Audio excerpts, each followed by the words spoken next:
faisais du mannequinat là-bas et c'était un deuxième travail en fait. Au début c'était une passion. Donc je travaillais avec d'autres maîtres japonais dans des salons de tatouage, par exemple chez Shimada à Shibuya. Je tatouais au tout début, c'était une fois par mois seulement. Après quand j'ai ouvert mon magasin à Tabata, c'est à Tokyo. Et j'ai appris beaucoup de choses, mais moi je travaillais vraiment en parallèle du mannequinat, donc c'était vraiment une passion. Et après j'ai rebondi là-dessus parce que on peut pas faire le mannequinat toute sa vie, c'est trop fatigant et il y a des contraintes d'âge et autres.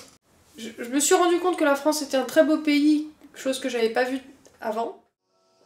Et c'est vrai que quand on revient du pays des bisounours, c'est hyper dur de se lancer positivement dans un milieu très négatif et sombre quoi. J'étais pas prête à reprendre des responsabilités après Fukushima. Au cas où il y aurait un tremblement de terre chez nous. J'ai refait un peu de photos entre temps, parce que du coup personne ne me connaissait ici. Faire confiance à une fille, et jeune, et peu tatouée, c'était difficile au début. Hein.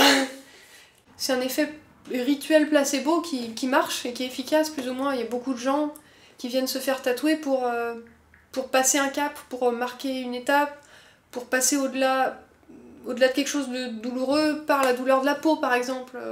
Je pense qu'un tatoueur doit savoir aussi peindre et toucher à d'autres matières que le crayon uniquement. Il faut être patient, il faut savoir écouter le client, il faut savoir écouter la personne, vraiment comprendre qui est-ce qu'on a devant nous. Il faut savoir être un peu aussi compatissant je dirais, parce que bon, on peut pas faire trop souffrir la personne. Pas trop non plus, il faut savoir être un tout petit peu sadique, parce que si on s'arrête dès qu'ils commencent à avoir mal, on finit pas les trucs. Et eux passent pas le cap qu'ils doivent passer. Je suis pas amicale non plus parce que après y a vite un truc qui se crée quand même. On entre sous la peau de la personne, souvent il y a un petit mélange qui se fait. Est-ce que c'est ma pote? Est-ce que c'est ma tatoueuse? Est-ce que ça ressemble à du médical quelque part? Faut faire confiance, c'est pas intime mais c'est une relation de confiance quand même. On confie sa peau, on confie un truc qui va rester à vie. On apprend aux gens, enfin moi je leur apprends à respirer convenablement pour pas avoir mal, je leur apprends à se détendre dans leur tête, à écouter la musique, pour passer à autre chose, et je les apprends à passer au-dessus de la douleur. Ça fait un peu sage-femme quelque part. Pas beaucoup mieux, mais bon. Ça te plaît? C'est vrai? Merci beaucoup. Alors, je te mets un petit plastique dessus. Tu vas suivre toutes les instructions qu'il y a sur le site internet. Ouais. À savoir, tout est écrit, mais en gros, t'enlèves le plastique que ce soir.